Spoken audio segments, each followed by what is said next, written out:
Hello, good morning, and welcome to our new episode, which talks about ownership and accountability. How many times have you had this disappointment when you gave a task to somebody and you were disappointed, extremely disappointed? That has happened to me quite a bit. And the real question is, how do you mitigate, minimize, or potentially eliminate those disappointments? Accountability in an organization and or even in a family is created. It's not by mistake, it's not by a fluke, it's not by chance. It's creating expectations and making sure people are being held accountable.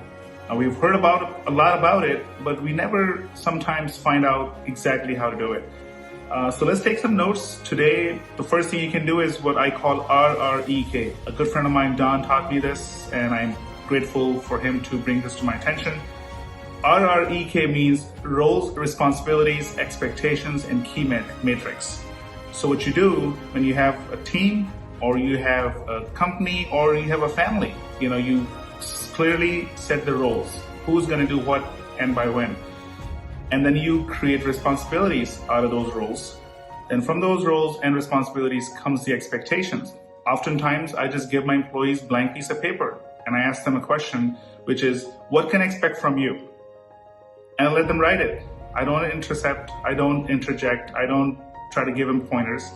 I literally give them a blank piece of paper and I tell them to let me know what is it that I can expect from them. If it comes from them, it must be true. If it comes from me, I'm just being a boss.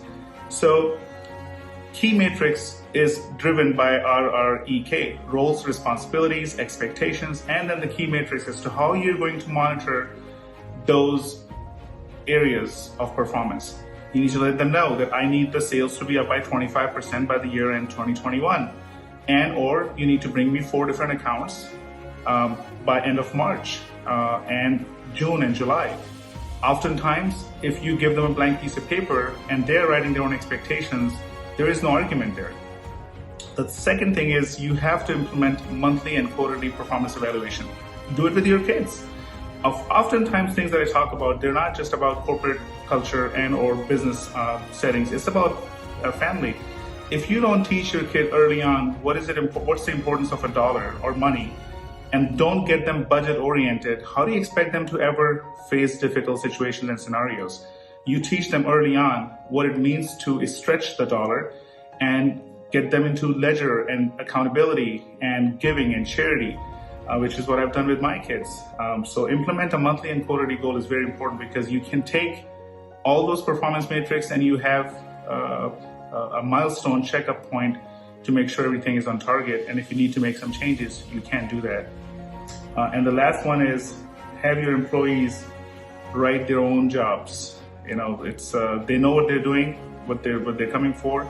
But I think if you let them drive what they want to do, oftentimes you'll be surprised. Many a times I wanted my employees to do a little bit less, but then they surprised me and said, well, I can take care of your social media when I wasn't even hiring for them for social media purpose. So a lot of the new generations, they like to do technology work. And sometimes we create those boxes and we just want to get them in that boxes. But I've been surprised many a times when I've given them the freedom to choose what they want to do.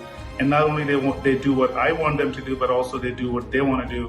And oftentimes it creates a win-win scenario.